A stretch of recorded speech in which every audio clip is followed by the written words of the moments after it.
Dixie Elixirs, the patient's choice for alternative medical marijuana treatment, brings you Dixie Botanicals all-natural topical therapy, including massage oil, pain relief salve, and our newest product, Dixie Botanicals Pain Relief Lotion. This all-natural lotion pairs beautifully with Dixie Botanicals bath salt for a deeply relaxing experience with no psychotropic effect. Like us on Facebook, Dixie Elixirs, or join us at www.dixieelixirs.com. That Mad Hatter Smoke Shop has everything from space glass to butane and butane accessories, I tell you what.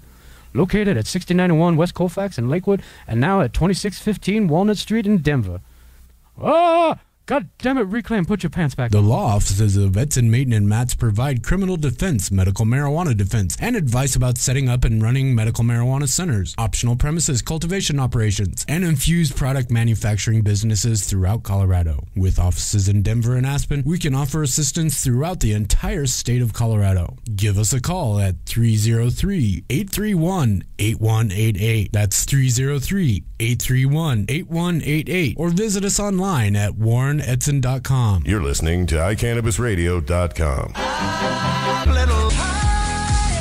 Welcome to Overgrow the Radio. It must be Thursday night. We must be a mile high in the Mile High City. Good evening, Miss Holly. Good evening, everyone. How are you this evening? Happy to be here tonight. Feeling nice and groovy. Yeah. How was your week? Do you have a good, it was great. Good week? Right on. Yeah, I'm definitely excited to be back and a mile high. Yeah, we've got a big show tonight. In our almost legal state.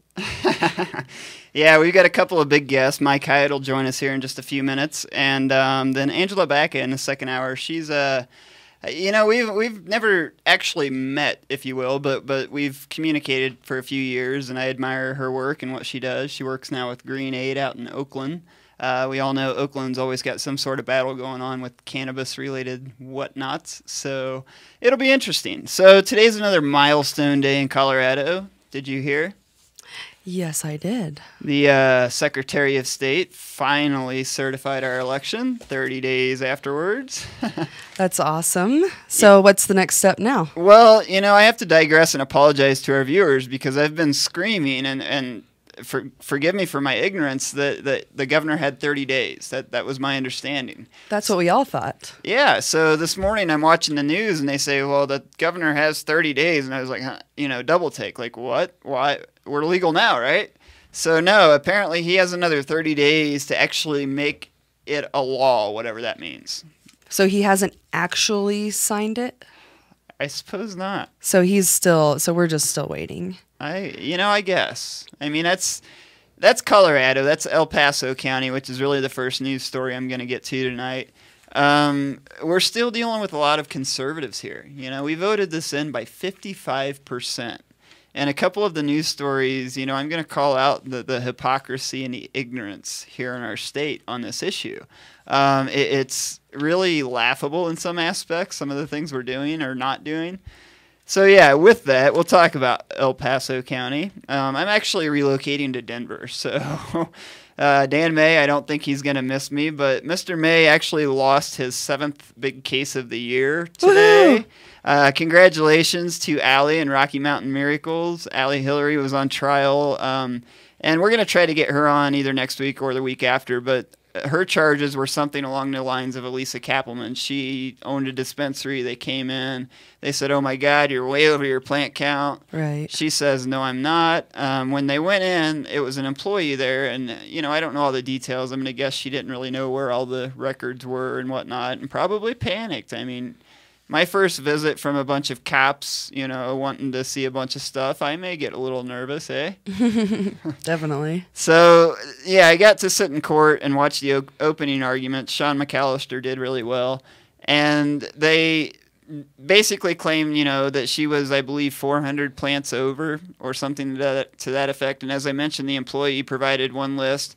Well, what they did is they went back in and tried to give VNI, which are our wonderful narcs, if you will, down there, tried to give them the proper paperwork, and of course they said, well, we don't want to look at that. That'd make it easy. We want to take you to court and spend another $150,000 of taxpayer money to prosecute you because we can afford that. More money.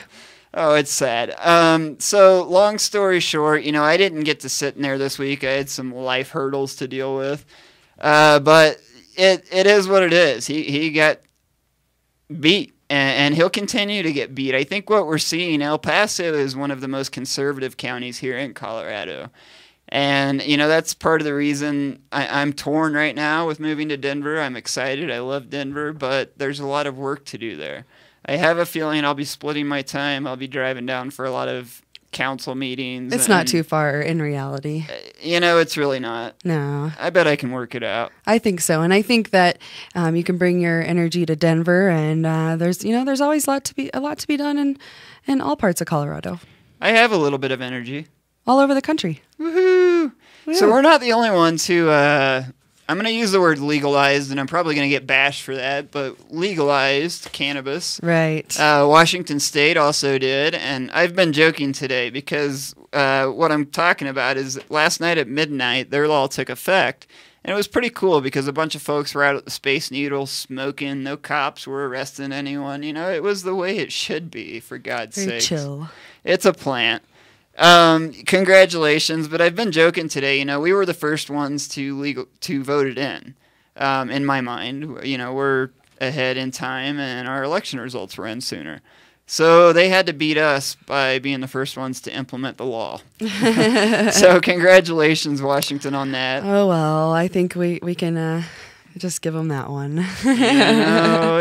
I called it a tie. I think that's fair. I think it's a tie too. I think that both of our laws are very different, in how they're going to implement.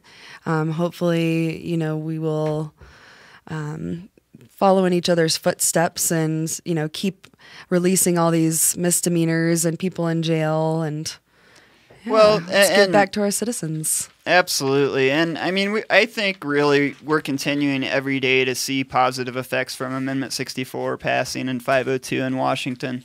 I was talking to a friend today on a side note. We're working on getting somebody from out that way to chat about it because I'm not as in-depth in my knowledge as I should be with their initiative. Sure. But, I was scared of 502, and I may have said that a time or two on the air. It had a DUI clause, or DUID, and I have actively fought every year here in Colorado against a DUID bill because we have a DUI bill. And the thing with cannabis is I don't feel it impairs me. For me, it's a maintenance medication. If I don't use it, I can't do things. Oh, same here. I can't sit in a car for more than 15 minutes. There's no way. For folks who haven't heard me, ramble about it, my back is not a good thing. So... I would fight that tooth and nail till the end. So for me, it was kind of a hang up. And I was talking to my friend, and she's a knowledgeable lady. She's been an activist for years. And she was kind of talking to me about, I got to reading it, and, they actually have to go through more steps. They can't just pull you over and say, oh, I want your blood.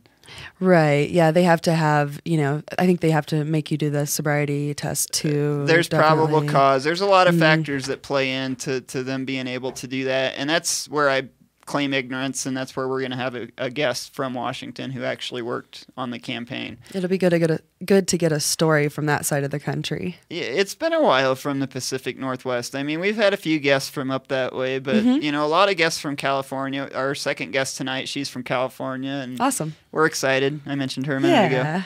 So let's move on though. Miss Bacca. I'm gonna bitch for a minute, and I can say the word bitch because I'm on internet radio. Woohoo! Freedom. I lost my story. Jeez, I'm all unorganized. There's a group here in Colorado. They call themselves just the Colorado Business Groups. I don't know. Oh, the bad list. Yeah, it's like a coalition of business groups, I guess. And they've asked the federal government to come in and intervene and arrest us bad cannabis people. So that being said, go away. And when all of these businesses start popping up, because I'm going to read this list in a minute and you'll see what I'm saying. None of these cities or none of these unions or organizations should make a penny, in my opinion, off of legalization at all, period. We should boycott them. If you want to tell the federal government to come and supersede our laws violate our 10th Amendment right, I've got nothing for you. So real quick, because Holly's got some news tonight too. Yes, I do. here's a list of these quote-unquote groups. Colorado Concern, which to me sounds like a lobbyist group paid for by some crazy right-wing focus on the Fanny people. A lot of those on that list, too. You know. Northern Colorado Legislative Alliance.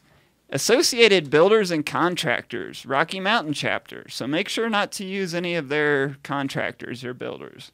Colorado Technology Association, Fort Collins Chamber of Commerce, Grand Junction Chamber of Commerce, Greeley Chamber of Commerce, Pueblo Chamber of Commerce, Colorado Springs Regional Business Alliance. Had to be in there somewhere.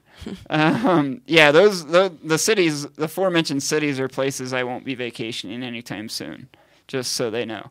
Northern Colorado Economic Development Corporation, Upstate Colorado Economic Development Corporation, Colorado Contractors Association, International Electrical Contractors, Rocky Mountain Chapter, National Federation of Independent Business, Colorado and Wyoming Chapter, Club 20, Loveland Chamber of Commerce, Colorado Bankers Association, Colorado Auto Recyclers Association, Chrisland Commercial, and Douglas County Business Alliance. And these are companies that are hurting hurting us. These are groups, business groups, and I'll use that loosely, that you should not do business with. They are business groups who are going against the will of the voters in our state and asking our federal government to come get us and put us in cages for doing what our now Constitution will soon allow us to do. And maybe we'll post that list up on our Facebook page so you can see the bad list. Exactly. So I've got these that we're going to go to later. We're going to talk real quick about that. I mean, there's 2 new polls, it looks like, out. One, it's like 54% in favor of legalization nationwide. The other one, with a combined, it asks the question a little differently. You know, do you feel strongly? Do you not feel strongly about it? Well, 58% on that poll. So I think we see the trend. We just need these folks that we just mentioned to catch up. You know what I mean? Right. And I think that it's definitely, hopefully we can set a better trend. It's a plant, number one. It's a fiber, number two. It's got 35,000 uses. And the third part is it's medicine, and it's still medicinal. And Miss Holly's going to tell us about what's happening in that world of medicinal. Yeah, I have some updates from medical marijuana around the country. We have some good news in Arizona. Arizona's first legal medical marijuana dispensary is opening for business. Nice. They actually opened their doors for registration, and they're going to start distributing medicine later this month. They're called Southern Arizona Integrated Therapies, and they're in Tucson. So go check them out if you're in that area. Yay for Arizona. Woohoo! Yay! Okay, so one other thing, too, in Arizona, a state court judge upheld the Arizona Medical Marijuana Act. So in a ruling, they stated that pretty much medical marijuana is legal in the state, and they're not going to enforce drug laws against a patient. So, well, they've really dragged their feet in Arizona. New Jersey and Arizona really come to mind in that category. Yeah, like with no dispensaries. States, yeah, right. I mean, you pass the law, again, respect the will of the voters. Let them have access to medicine. Right, so don't prosecute people who need it as their medicine. So next state that has lots of news, and they always do in this aspect, California. Harborside Health Centers won a victory in state court. Woohoo, Harborside. Also in South Lake Tahoe, they ordered a dispensary to fix the odor problems or be closed down. Odor problems. Uh-oh. So... where was that again? That's in South Lake Tahoe. Yeah, it's a vacation town. You get ridiculous. Like, I remember when I lived in Florida, Cape Coral, you couldn't park a pickup truck in your driveway. Oh, yeah, they're real strict about, making sure their area smells and looks pretty. So when a skunk comes wandering through town and sprays, do they throw him in jail? I hope not. Poor skunk. And I'm sure the people growing are, they can buy a bunch of, things to help fix the odor problems, but they said they were close to harvest time, so I'm sure it was stinky herb. Well, Yeah, I mean, that's the thing, is once it is that time in a cycle, it gets pretty potent. And I mean, it's not any worse. My God, I grew up in the farmlands where we had factories and they sprayed like bean juice into the fields, and my town was known because it stunk so bad. You know, you'd tell people where you're from that actually knew what the town was, and they'd be like, "Oh, it's that town that really stinks." Right. You'd be like, "Yeah." Like, oops. So in Illinois last week, a vote on a pending medical marijuana bill was delayed after its chief sponsor, Representative Lou Lang, decided that he didn't have votes to pass it. Yeah, So- I heard about that. Did you just pronounce my home state wrong? Shh. How'd you say that? Hey. She's fired. She's got to go, Sam. Do you want to? No, I'm kidding. Illinois. Illinois. I grew up there. That's the state I was referring to. And Yes. I mean, it's sad. They've been so close so many times. And I've got so many Right. friends that are like, when this passes, can you come back and be a consultant? Hey, I'm disabled. I could use a few extra bucks. Come on, Illinois. Well, Get they to said work. that there's reports that I hope I pronounce this word right. I think it says a city, Waukegan. Waukegan. Waukegan? Is that a city? Waukegan. Okay, Waukegan. You got to say Chicago. Yeah, and okay. Waukegan. Well, a Waukegan company's lobbying may have delayed the vote. So they're the root of it not happening right now, You know, possibly. that could, it's probably alcohol related. Waukegan's got a ton of industrial like warehouses, factories, so I would imagine that's what happened. That's usually the case. It'd be interesting to research. We'll look into that more. Awesome. And good news in Mass as well. It's reported that 2 medical marijuana clinics will open in Cambridge and in Framingham once the state's new medical marijuana law goes into effect next month. Nice. Very good. Good news there, too. A couple more here in Montana. Last Tuesday, a U.S. District Court judge threw out the indictment of an accountant for a medical marijuana provider, saying that prosecutors unlawfully indicted her by using statements she made when immune from prosecution. So she was accused by the feds of helping him launder money, falsifying records, and buying cannabis for him. And prosecutors can actually refile the charges, but they're still waiting to see if they do. Very good. So, and in New Jersey, this one's a big one for me that stands out because I have lots of family in New Jersey. The state's first dispensary is opening. It's awesome. So, congratulations, New Jersey. And that's it for our news around the country. So, I'm sure every week we'll have other new news for us. And if you live in a state that has some up-and-coming stories about cannabis and laws being in effect, give us an email or shoot us a message and let us know. Absolutely. We always want to hear from you guys. You can always get us on Skype too if you can find us. Good luck with that. Facebook. We'll take your call if you can find us. If you can call in, we'll answer. So we're going to go to commercial. Actually, our second guest is what we're going to talk about with her tonight is how talking points for and against cannabis and how it helps and hurts, legalization efforts in your state. So maybe you can learn something and take it to your state. So we'll be right back. And when we come back, we're going to be joined by what I consider family, the Hydes. For those who don't know, they lost their son recently, Cashy. Cashy's an inspiration for me and always will be. He's my little warrior, one of my little lights. So we'll be right back here on iCannabis Radio's Overgrow the Radio. Peace. The law offices of Edson, Maton, and Matz provide criminal defense, medical marijuana defense, and advice about setting up and running medical marijuana centers, optional premises cultivation operations, and infused product manufacturing businesses throughout Colorado. With offices in Denver and Aspen, we can offer assistance throughout the entire state of Colorado. Give us a call at 303-831-8188. That's 303-831-8188. Or visit us online at warrenedson.com. That Mad Hatter Smoke Shop has everything from space glass to butane and butane accessories, I tell you what. Located at 6091 West Colfax in Lakewood and now at 2615 Walnut Street in Denver. God damn it, Reclaim, put your pants back on. Hi, I'm Josh Stanley. And I'm Jesse Stanley. Two of the brothers here from National Geographic's American Weed, and we'd like to invite you to come into our dispensaries in Colorado Springs. Come in for the most pure organic strain selection in Colorado. It's all hand-grown by the Stanley brothers, especially for our patients. So come in and visit us at our two locations, East Platte and West Colorado. And remember, always be kind to each other.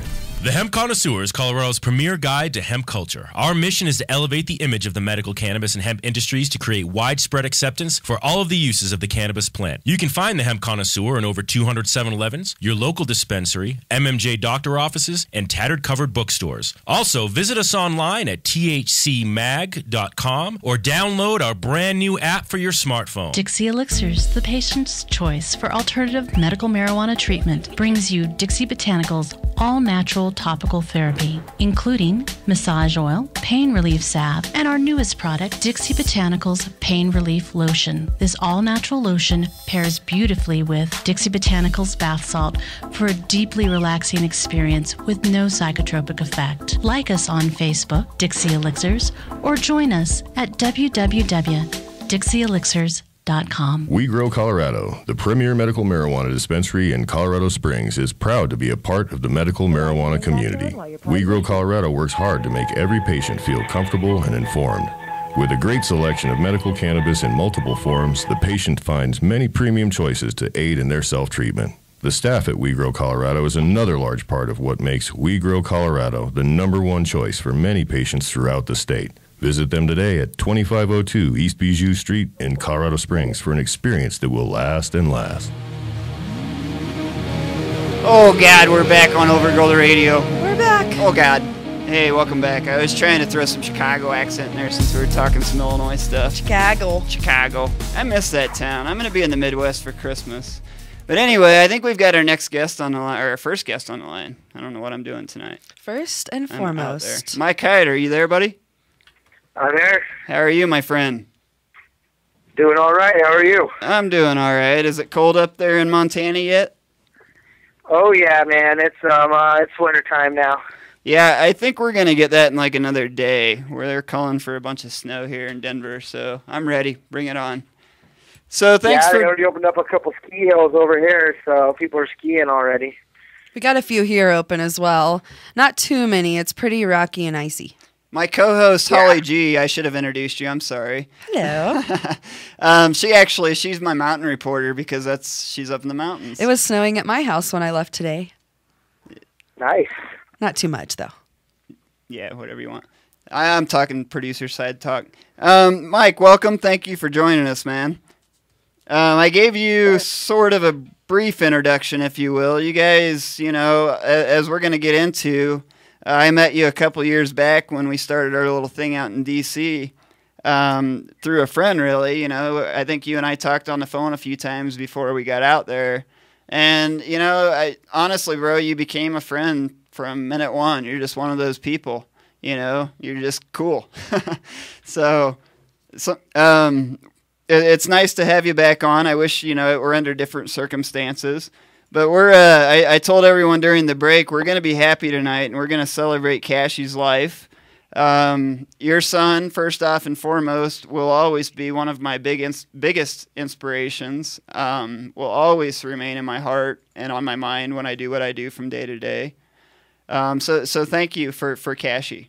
Thank you for sharing his life with the rest of us, I guess. Yeah, is what I'm saying. thank you. Yeah, that was kind of the job he gave me. He was never able to talk, and I knew that he had a mission, and so that's where I came in. He made me have to step up to the plate and just kind of go all out, man. And so that's kind of what we've been doing the last few years, just fighting cancer, and seeing along the way how hard our government's made it for not only adults but small children to fight one of the biggest battles they'll ever have in their life. When you're fighting cancer, and so it's been a journey, and it's not over yet. It just happened to let go of Cashy for right now. It's kind of been the hard part, but absolutely, it's all part of the journey. So. Well, let's talk about that, dude, because you guys, I mean, when I talked to you on the phone, I guess last week, you know, I said it was really admirable because you guys, and we're going to talk about it, but you started a foundation. You're out there pounding the pavement like we do here, you know, daily almost. And, you know, what you've done has opened the door to so many other parents that were scared to death to do this, to try cannabis, to try oil, to be public about it. For sure. You know, Yeah. what? Yeah, you know, it's part of the deal as a parent fighting cancer or any disease with their children. You know, you're their caregiver, you know, and so I don't know if you guys use that term in Colorado for the dispensary growers or whatever, whoever has patients, but it's a wide term because when you step up to the plate and say you're going to responsibly be someone's caregiver, it's a big task at hand, to say the least. And so that means you're going to 100% care for them, and you're going to make decisions for them that you're going to have to stand by 100%. And so it's a huge responsibility to be a caregiver. And I'm sure any parent out there that's listening to this that's had to be that person, you know, would agree, you know. And after watching what these little kids were going through on the pediatric oncology floors and seeing firsthand how devastating chemotherapy and radiation is on the body, you know, it became apparent to me that there was something incredibly wrong with the way things were taking place. And, you know, what I found out along the way was 47 kids a day are diagnosed with cancer, and 7 kids a day will pass away from cancer or the side effects of the treatment. Wow. Each day. So what I found out on top of that was about, you know, it's hard to pinpoint the exact number, but about 50% to 80% of the children that die each day out of that 7, so figure 5 of these kids at least, or 4.5, 5 of these kids, they are dying of drug overdose. So what's going on is once they start treating you with chemotherapy and radiation, they start giving you narcotics for the pain relief because you're hurting. It feels like you got firecrackers going off in your bones if you're getting bone marrow transplants. And on top of that, you're in pain from the cancer. And then you're nauseous from the treatment and these other drugs, so they're stacking all these stuff on you. And these drugs, you know, biggest side effect is respiratory failure or cardiovascular failure. So like in 2010, you know, I watched Cashy have over 8 cardiac arrests. I literally watched him stop his heart with fentanyl or phenagrin, and then I watched him have to call the code blue, and then you watch a bunch of doctors and nurses come in, and they resuscitate your kid in front of you. And it's one of the most like horrifying things that I've ever seen. So I was already at this time looking at cannabis as an anti-nausea and pain, of course, and at the same time I read Rick Simpson's articles, and there was this great hope that cannabis could actually be that anti-cancer as well. And so doing my research, you find out that there's no death at all from cannabis ever. In thousands of years, they can't find anybody that's died. And I was watching some footage that like Dr. Abrams out of San Francisco said, and he said that, you know, the reason why is there's no CB2 and CB1 receptors on your brainstem in the areas that control your respiratory and your cardiovascular system. So it's actually impossible to ever really overdose on cannabis. I mean, unless you like choke on it or something. So that being said, I'm like, oh my God, like you can actually give someone this for pain and nausea control and appetite stimulation, and you're not going to stop their heart and their respiratory system. Winning. So actually stepping over that dividing line as a parent to say, oh my God, I'm going to give my kid marijuana. I'm going to actually step out and give my kid cannabis. What's everybody going to say? And it's like, well, God, they got to be idiots if they say anything. It can't stop their heart or their respiratory system. Tylenol, children's Tylenol. Everybody has it in their medicine cabinets right now. give it to their kid in a second if they have any type of ailment. It's like giving some children's Tylenol. But people don't realize, like, hundreds of kids die a year from children's Tylenol. It just oh yeah, your heart. Oh yeah. What I And tell adults. people all the time is, I take like a few pain pills a day still. I admit it sometimes. And I tell people, I learned it's not the Vicodin that's dangerous. It's the Tylenol. It's the acetaminophen. It's the Tylenol, poison. man, and everybody has it. You don't see any of your politicians in your area trying to keep your kids safe and saying, hey, let's get them off the Tylenol. Right. Nothing. They just stay silent, and it's that silent killer that everybody is guilty of giving to their kids. And so when I realized that cannabis was safer than children's Tylenol, it's safer than a Happy Meal at McDonald's by a long shot.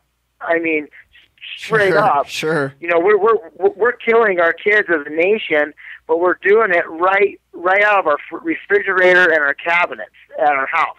And it's foods that Grandma and Grandpa taught us to eat because they were taught by the same people that keep marijuana illegal, the government. And so it was definitely like a dividing line and a choice that we had to make. But at the time when we made the decision to actually put Cashy on this oil, he hadn't eaten in over 40 days. I mean, he was starving to death. And he was throwing up 7 or 8 times a day. And he was not. It was like insomniac. I understand what that term means now. And I know if there's a parent out there fighting cancer with someone, or even if you're fighting it with even your spouse, you'll know that like these drugs they put you on completely make you insomniac. And plus, when you're in a hospital setting where these nurses are coming in every 45 minutes, you never get a full night's rest as a patient or as a parent.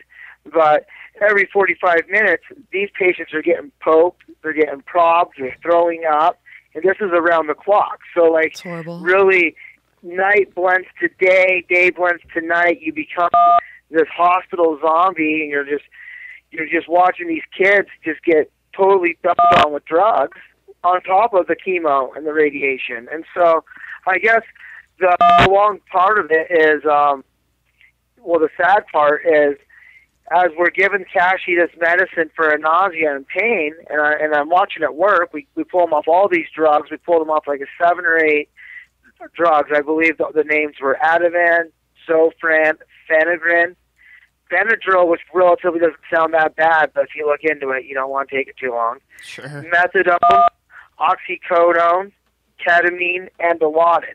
He was getting those drugs. Every 2 hours, they would give him one of those drugs. And let's clarify, he was, probably 2 or 3 at the time? Yeah, he started at like 21, 22 months old, he turned 2 years old blind. He was all the way blind from where the surgery and the tumor were at. It caused him to go blind. Sure. And so he definitely went through the gauntlet in 2010. And he actually survived septic shock, stroke, and pulmonary hemorrhaging, which are all side effects of chemo and bone marrow transplants. And the doctor said that he would be brain dead, have organ failure, and at the end of the day that he was going to pass away from the complications, and he didn't. And so then he went on to get called the Christmas Miracle and all this stuff, and I'm like trying to figure out how he survived all this stuff. The doctor said he was going to die, and basically that's when I found a patent on cannabis as a patented antioxidant and neuroprotectant. Absolutely. And so that's when I realized that, like, not only can you, like, definitely keep these cancer patients off of these drugs that are killing them every day, but you can actually, on top of that, stack them up with an antioxidant and neuroprotectant at the same time. And it is patented. It ain't anecdotal. It is, like, straight up the federal government owns the patent on it as an antioxidant and neuroprotectant. And at the same time, it can stimulate the appetite for a cancer patient and work as this pain reliever for them. So it can make every cancer patient out there right now that's sitting in a hospital or at home in pain, it can make them more comfortable and give them a better quality of life. Right. It's a wonder drug. Yeah, it really is a wonder drug. Well, let's talk about that, Mike, because during our news we briefly mentioned, some efforts up in Montana. We do a little medical marijuana roundup, if you will. The laws changed. Cashy, you guys got through the first really, 2 bouts, I guess, before the laws changed. Well, no. So after in 2011, when we got home in January, legislature was already having these big meetings on shutting down the medical marijuana programs. And basically, we went from we got the law in 2004, and it wasn't up until Eric Holder made the big infamous release that they were no longer gonna prosecute and attack caregivers and dispensaries and patients and everything. Montana's construction industry had completely tanked. We were coming out of the Black Recession or whatever you want to call it, still going realistically, and it basically the medical cannabis boom offered this huge opportunity in Montana all of a sudden because the federal government said they weren't going to arrest anybody. So now all these construction workers and everybody that were literally didn't have jobs anymore, and they all use cannabis. Go figure, construction, you're beating your body up all the time, best pain reliever out there. Anyhow, Montana's cannabis boom kicked in 2009, and we went up to 44,000 patients by 2010, right around when Cashy became one of the youngest patients in 2010. There was 44,000 patients. Dispensaries were popping up, and all of a sudden the law enforcement was like, no, we're not putting up with this. Now we're not enforcing state law anymore. We're enforcing federal law. And that's when we realized as Montanans on how much we don't have a state or sheriff's department anymore. We have federal officers. Mm-hmm. Our officers are federal, and we're paying them, state tax dollars to even pay their wage. Sure. But they don't work for the state. They don't work for the citizens, and they work for the feds. And so really they should just change what their name is. Secondly, they completely threw the Constitution out the window in Montana.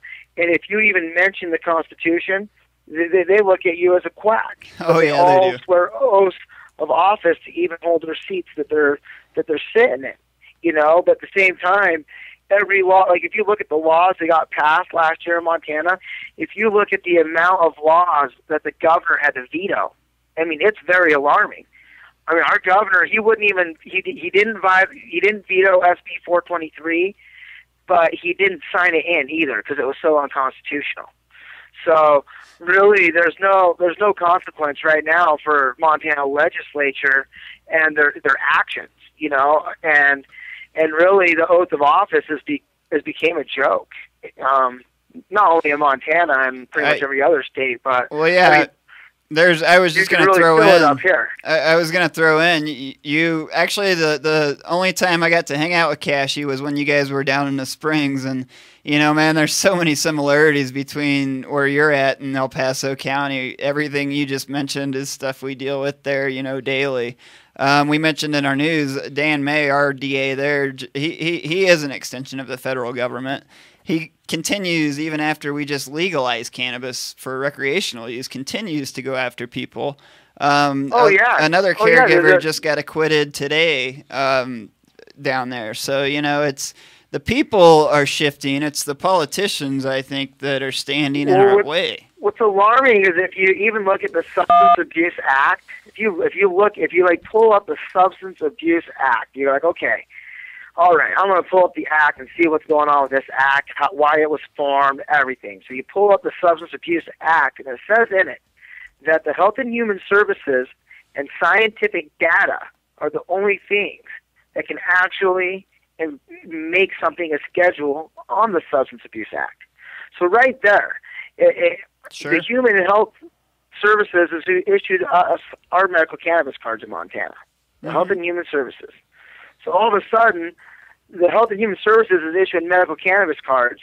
The federal government owns it as an antioxidant and a neuroprotectant and a patent. And science has dictated I mean, science is there. If you want to say the science isn't there, you haven't looked. You're a you know fool. what I'm saying? The science is there. I mean, there's doctors page long now. You can pop doctors' names off. Dr. Ethan Russo, Dr. Nephi Stella out of Washington. If anybody wanted to look up those doctors and argue with them, I'd like to see that argument, because they get verbally bitch smacked by one of these doctors. You know what I mean? Sure. Well, you met Dr. Bob. We've had him on a couple times.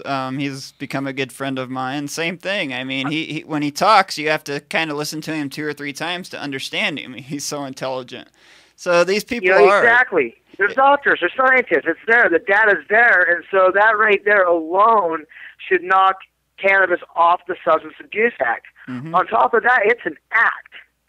It's an act. And it even says in the act that the act cannot be used to undermine, guess what, the Constitution. It says it. And so really what it goes down to is our law enforcement officers, our politicians, everybody that's involved in this scheme is literally they're wittingly undermining the Constitution with an act.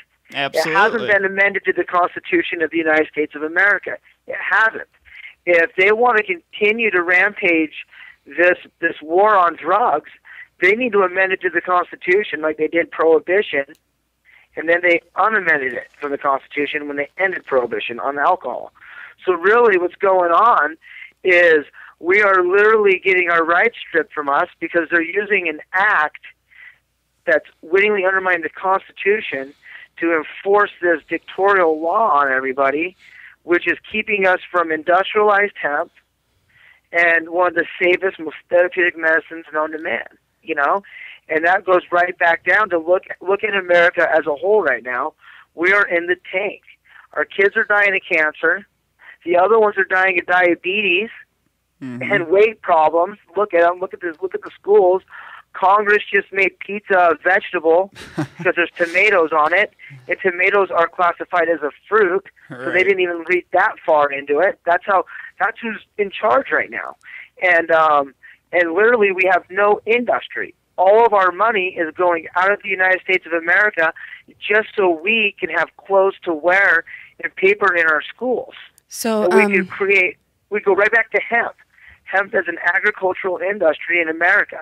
You know, what really goes down to is until America is allowed to grow cannabis legally and hemp, we're not going to have a proper medical system, because I just buried my kid a couple weeks ago from brain cancer, and he had to use chemotherapy, which devastated his body the first year.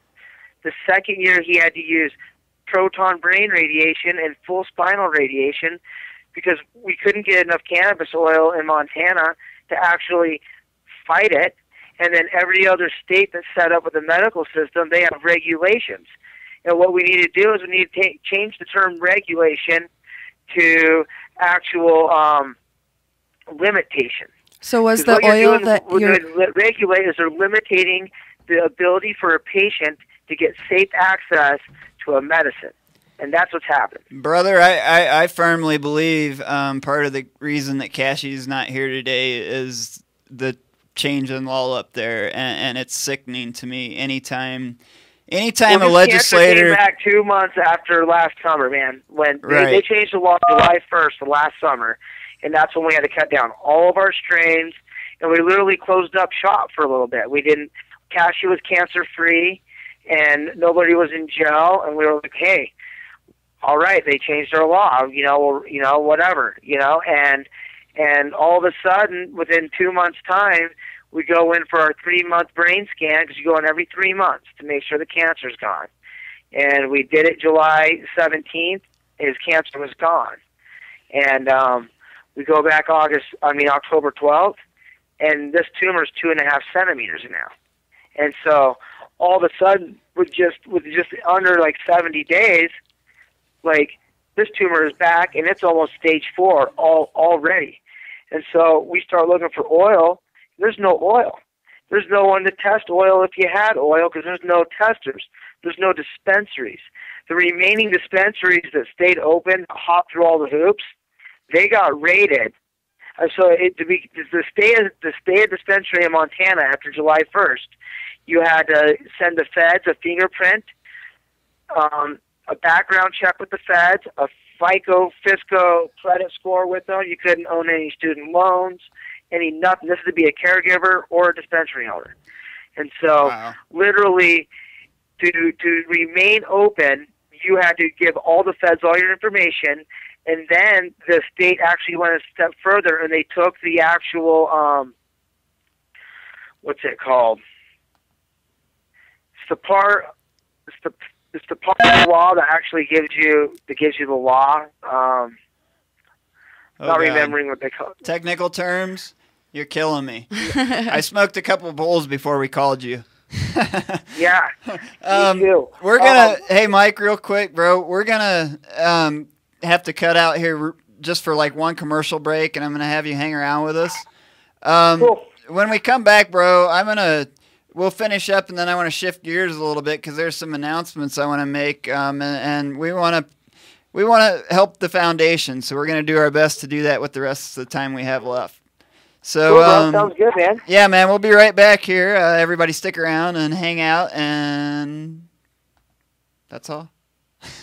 Interested in the amazing benefits of CBD? Check out Dixie X Hemp CBD Wellness Products at www.dixiex.com. Dixie Elixirs, the patient's choice for alternative medical marijuana treatment, brings you Dixie Botanicals all-natural topical therapy, including massage oil, pain relief salve, and our newest product, Dixie Botanicals Pain Relief Lotion. This all-natural lotion pairs beautifully with Dixie Botanicals bath salt for a deeply relaxing experience with no psychotropic effect. Like us on Facebook, Dixie Elixirs, or join us at www.dixieelixirs.com. The law offices of Edson, Maton, and Matz provide criminal defense, medical marijuana defense, and advice about setting up and running medical marijuana centers, optional premises cultivation operations, and infused product manufacturing businesses throughout Colorado. With offices in Denver and Aspen, we can offer assistance throughout the entire state of Colorado. Give us a call at 303-831-8188. That's 303-831-8188. Or visit us online at warrenedson.com. Let's face it, rules and regulations are complicated, especially in the field of medical marijuana. Let Medical Marijuana 101 help you get through the compliance process. We can also explain to you your employment requirements, your employees, and your business. But our work doesn't stop there.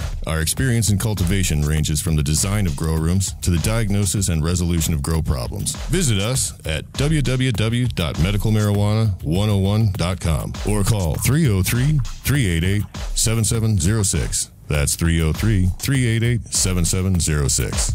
That Mad Hatter Smoke Shop has everything from space glass to butane and butane accessories, I tell you what. Located at 6091 West Colfax in Lakewood, and now at 2615 Walnut Street in Denver. Ah! God damn it, Reclaim, put your pants back on. Hi, Josh Stanley here from National Geographic's American Weed. I'm here with my brothers, and we've just recently put together a foundation in Colorado to allow for cancer patients and other patients of debilitating conditions to be able to get a hold of cannabis-based oil that's just about free of charge. I've just about had it with seeing sick patients suffer needlessly just because they can't afford the proper medication. That's what the Realm of Caring is going to change. Visit therealmofcaring.com. The website will be complete and up on 4/20 of 2012. But until then, please contact any of us Stanley brothers directly through email. You can get us at gratefuljosh@hotmail.com. Now come on, Colorado. We need to take care of each other. Join the Realm. That's realmofcaring.com. Thank you so much. We're back here on Overgrow the Radio, and we're live on iCannabisRadio.com. And you can also find us on Facebook under Overgrow the Radio. I'm Holly G, and I'm here with Stickman. No, you're not. Yes. Oh, wait, I am still here, aren't I? I thought I was already home relaxing. My bad. Yeah, and we actually have a special guest on the phone. But before we bring him back on, we have a few announcements to make. Stickman has some great news. Some great news. Well, actually, I'm going to bring Mike Hyde back on because they have to do with Mike Hyde and the Cashy Hyde Foundation. He knows. We kind of spoiled this a little bit on the show last week, Mike. I apologize. But where Mike and I met, what I referred to earlier, is a few years ago I had this crazy idea, hey, no one's going to D.C. and protesting. Let's do it. So a bunch of us got together, and somebody said, what about the name Overgrow the Government? So that's how that happened. And that's where Mike and I met. I think that might have been one of your early speeches that you gave. And we all cried. Even the police officer that was assigned to us for the day was crying when you gave your speech. So what we want to do this year with 420 is we actually want to kind of make it Cashy Hyde Day. And what I'd like to do is get together with you like in the next few days and work on a name. The last rally in the fall we gave to Moms for Marijuana and kind of let them do their thing. So we'd really like to make it, get you out as the keynote speaker and kind of make it Cashy's Day this year in D.C., brother. Awesome, man. We'd be honored to do that. And it's kind of ironic because we've been working on what we're calling Cashy's Law. And it's a real easy, comprehensive law that we're going to put together to amend the United States Constitution to actually get the safe access everybody needs and do what we need to do to end this war on marijuana. And so absolutely, maybe we could put our wheels turning forward in that direction and try and aim it towards that. Well, I think also, man, that's not the end. We want to do as much as we can. You guys, honestly, again, have become like family to me, as a lot of the people that I've worked with in this industry. And family helps family, brother. The Cashy Hyde Foundation, which before we get out, we're going to let you give a description of and tell folks what you're out there doing. But we want to, as a show, one of my premises is I always try to promote the organizations that are out there, the foot soldiers, the real true grassroots organizations, the ones that aren't pulling in big corporate money. So once a month, man, we want to invite you back on for, at least a little 5 minutes. How's the foundation doing? What are you guys up to? That type of thing. A little call in. If you guys get to Denver, we'll get you in studio. But we'd like to do that to help you guys out and get the word out. Yeah, come to Denver. Awesome. Yeah, we're actually getting ready to uproot and move somewhere, so you might end up with us moving to Denver. So that was one of the viewer questions, is if you guys were staying put. We had some viewer questions, which my co-host, my wonderful co-host, kept track of. She's going to ask you here in just a second. But one of the questions was, are you guys moving the foundation? Yeah, we're definitely moving from Montana right now. At this point, it's not a friendly state to really stay in, and it's not a progressive state, and we have a lot of stuff in the works. We've learned a lot, and one of the biggest things we've learned through this battle, especially if you already have used chemotherapy and radiation, is those two treatments destroy your stomach lining, and that's where you get your malnutrition problems.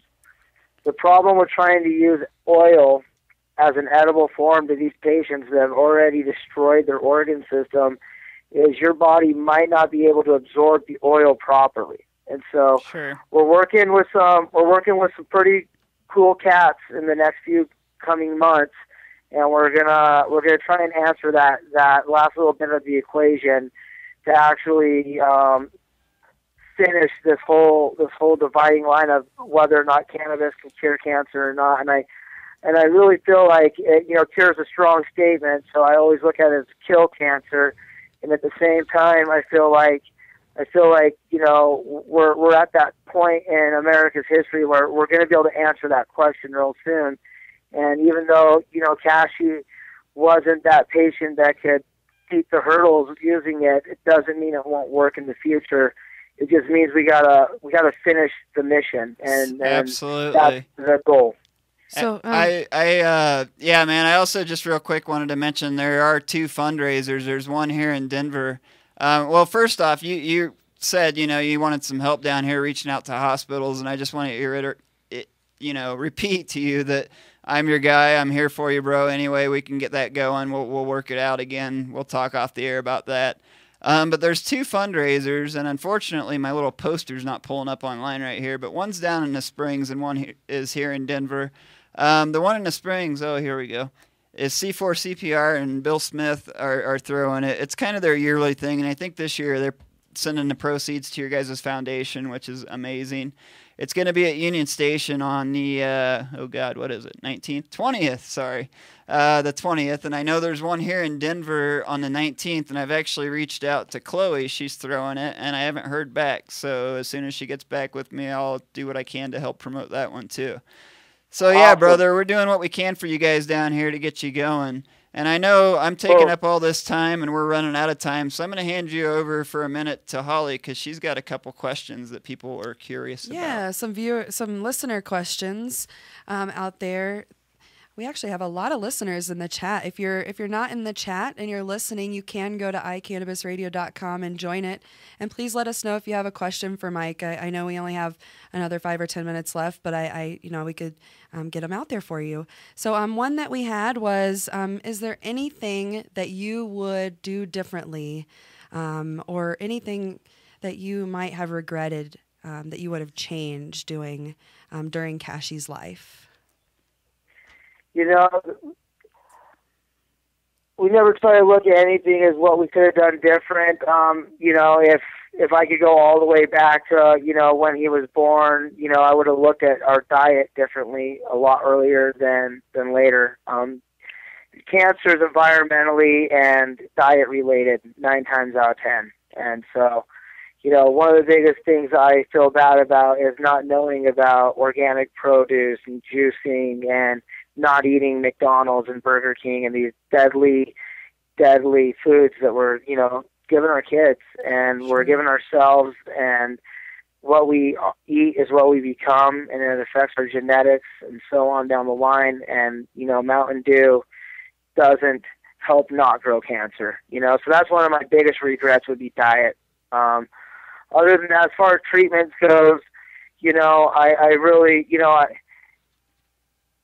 I really wish we would have had more time knowing, he was misdiagnosed for 3 months before we knew he had brain cancer. And so by the time we knew about his tumor, it was stage 4 and he was really ill. And, I wish I would have, could have known more about the oil and more about, getting it to him sooner than later, and not putting him through chemotherapy would have been my biggest thing. Because like Rick Simpson says, you may be able to kill cancer cells with cannabis oil, but if you think you're going to kill cancer cells and reverse the effects of radiation and chemotherapy, then you're a fool. And really, we had no choice. America was a different place. We were the first people to step out and say we even used oil as an anti-nausea and pain medication, And so there's really no regrets in his battle, and Cashy pushed me further as he taught me how to be a man and actually live life free. And so for that, I can only be thankful to him, because he made me really look at life a different way. And so, especially when we came home from fighting cancer, we lived life. That's how we ended up down in Colorado Springs and Washington, D.C., and, on, the world news was because Cashy made me throw it all out there, and we took risk and opportunities that normally we wouldn't have. And so, Cashy pretty much came in and he completely changed my whole life. I'm a used car salesman with the conscience now, and so I can't sell cars anymore, but what I can do is use my ability to talk and show the world that kids can't fight cancer alone. And, it's up to us to lead that torch for our next generation. And really, the legalization of cannabis is so huge right now, because it affects everything from our diet, from where we're getting our produce, from what we're wearing on us, what we're putting into our waters and industry and around the world. And so literally it is one of those key issues that if we can solve as our generation, we can literally change the course of history, and really put America back on track where it needs to be. Healthy. That's well stated. healthy. Absolutely. Hey, Mike, we're running out of time. Do you have one more question we can squeeze in? I think that was a big question everything. there. Really, really, it's just, our hearts go out to you, and you're doing so much for kids out there and fighting cancer for kids. So, well, I really appreciate you guys throwing me on here real quick before you let me go. There's a young girl by the name of Brave Michaela in Oregon. She's the next torch holder of young cannabis patients fighting cancer, and we're going to spotlight their family this month for the holidays, and we're trying to raise money to get the family a working vehicle. So anybody that's out there that's listening that wants to help young Michaela's family out, you can donate direct to the Cashy Foundation's PayPal. And just in the comment area, make sure you specify that the money's for Michaela's family, and that money will go directly to the car fund. And hopefully by Christmas time or a little after, we can have this family a really nice, dependable vehicle. And like I say, she's the next torch holder for the young cannabis patients. So you guys get out there and show their family some support and some love, and we'll just keep fighting cancer is what we do. Absolutely, sir. You've got us all here around the station as warriors, Cashy's warriors. We will all continue the fight. Hey, Mike, again, brother, we're going to have you on regularly and promote you guys and see what's happening, and we're going to do everything we can to keep that flame burning. Awesome, man. Just to reiterate, Cashy, again, he was here a short time, and that's not fair to you guys. But, dude, he means and meant and will always mean so much to so many. The Cashy Hyde Foundation is the website.com, I believe. Yep, Cashy Hyde Foundation. You just type Cashy Hyde in and into Google, and if you just go to Cashy Hyde on Google, you'll get 15 million results. Can you spell that for our audience? CASHHYDE. And then, foundation. But if you just type Cashy Hyde in, it'll pull the websites all up real fast. Right on, brother. Well, we're going to let you go relax. I know you've been working today, and we're going to go, I think I got, it's 8 o'clock, so it's time for me to get my back right. But before I go, I just want to thank you again, Mike. We love you. You guys need anything at all, Overgrow the Radio and iCannabis Radio is always here for you. And personally, Stickman, always, of course. So we'll talk to you really soon. I'll get with you next week, and enjoy your evening. Sounds good. Thanks for having me, guys. No worries. Thanks. All right, like I said, it's that time of the night where, we've got to go get our backs right. So please stick around and maybe enjoy some free pirated, downloaded, uploaded, side-loaded music, and we'll be back on iCannabisRadio.com. Peace. Dixie Elixirs, the patient's choice for alternative medical marijuana treatment, brings you Dixie Botanicals all-natural topical therapy, including massage oil, pain relief salve, and our newest product, Dixie Botanicals Pain Relief Lotion. This all-natural lotion pairs beautifully with Dixie Botanicals bath salt for a deeply relaxing experience with no psychotropic effect. Like us on Facebook, Dixie Elixirs, or join us at www.dixieelixirs.com. The law offices of Edson, Mayton, and Matz provide criminal defense, medical marijuana defense, and advice about setting up and running medical marijuana centers, optional premises cultivation operations, and infused product manufacturing businesses throughout Colorado. With offices in Denver and Aspen, we can offer assistance throughout the entire state of Colorado. Give us a call at 303-831-8188. That's 303-831-8188. Or visit us online at warrenedson.com. Hi, I'm Josh Stanley. And I'm Jesse Stanley. Two of the brothers here from National Geographic's American Weed, and we'd like to invite you to come into our dispensaries in Colorado Springs. Come in for the most pure organic strain selection in Colorado. It's all hand-grown by the Stanley brothers, especially for our patients. So come in and visit us at our two locations, East Platte and West Colorado. And remember, always be kind to each other. That Mad Hatter Smoke Shop has everything from space glass to butane and butane accessories, I tell you what. Located at 6091 West Colfax in Lakewood, and now at 2615 Walnut Street in Denver. God damn it, Reclaim, put your pants back. The Hemp Connoisseur is Colorado's premier guide to hemp culture. Our mission is to elevate the image of the medical cannabis and hemp industries to create widespread acceptance for all of the uses of the cannabis plant. You can find the Hemp Connoisseur in over 200 7-Elevens, your local dispensary, MMJ doctor offices, and tattered covered bookstores. Also, visit us online at thcmag.com or download our brand new app for your smartphone. Hi, Josh Stanley here from National Geographic's American Weed. I'm here with my brothers, and we've just recently put together a foundation in Colorado to allow for cancer patients and other patients of debilitating conditions to be able to get a hold of cannabis-based oil that's just about free of charge. I've just about had it with seeing sick patients suffer needlessly just because they can't afford the proper medication. That's what the Realm of Caring is going to change. Visit therealmofcaring.com. The website will be complete and up on 4/20 of 2012.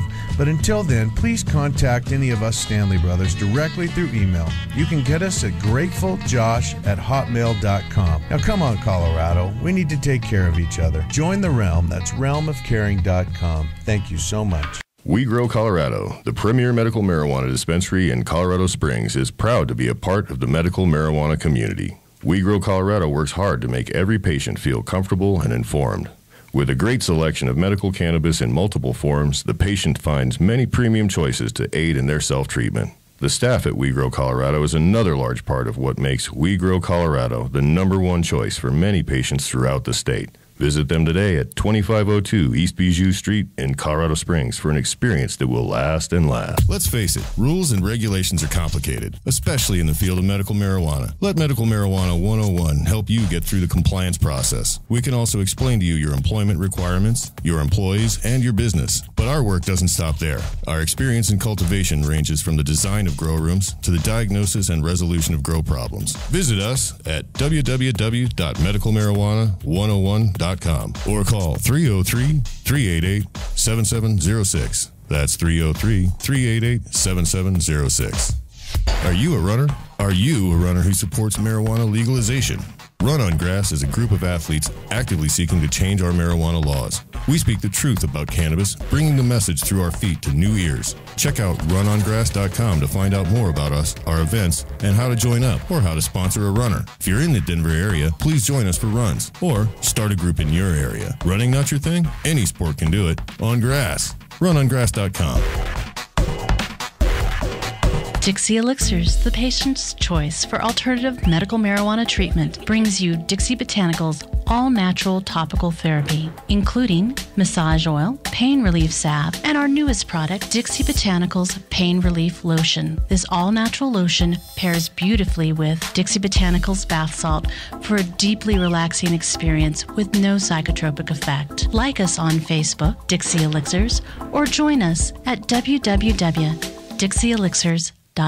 The law offices of Edson, Maton, and Matz provide criminal defense, medical marijuana defense, and advice about setting up and running medical marijuana centers, optional premises cultivation operations, and infused product manufacturing businesses throughout Colorado. With offices in Denver and Aspen, we can offer assistance throughout the entire state of Colorado. Give us a call at 303-831-8188. That's 303-831-8188. Or visit us online at warrenedson.com. Dixie Elixirs and Edibles, the nation's premier infused product manufacturers, brings you the newest in hemp CBD wellness products, Dixie X. Derived from CBD for medicinal hemp, this non-psychoactive cannabinoid provides the medicinal effects of cannabis, but without the high. Join the Dixie X revolution today at www.dixiex.com or like us on Facebook, Dixie X or Dixie Elixirs.